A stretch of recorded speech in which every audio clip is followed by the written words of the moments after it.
નામ રાજદીપસિંહ જાડેજા, રાજાભાઈ વાવડી. ખાસ કરીને આજે જન્માષ્ટમીની શોભાયાત્રા નીકળવાની છે, શું છે સમગ્ર? આજે જન્માષ્ટમીની શોભાયાત્રા હમણાં ટૂંક જ સમયમાં અહીંથી પ્રસ્થાન કરશે અને રાજકોટના તમામ ધર્મપ્રેમી જનતાઓ આમાં જોડાશે. અને આ રથયાત્રા અત્યારે મવડી ચોકડીથી લઈ અને આપણા બાલક હનુમાન સુધીની આપણી રથયાત્રા રહેશે.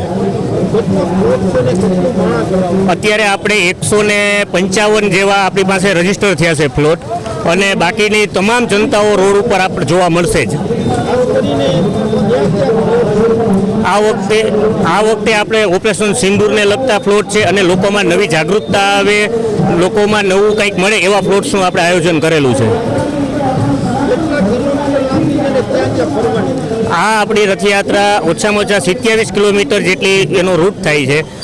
મવડી ચોકડીથી લઈ 150 ફૂટ રિંગ રોડ ઉપર રૈયા ચોકડીથી કિસાનપરા ચોકથી લીમડા ચોક થઈ અને ગોંડલ રોડ થઈને ભક્તિનગર સર્કલ થઈને સામા કાંઠે એમનું પૂરું થશે.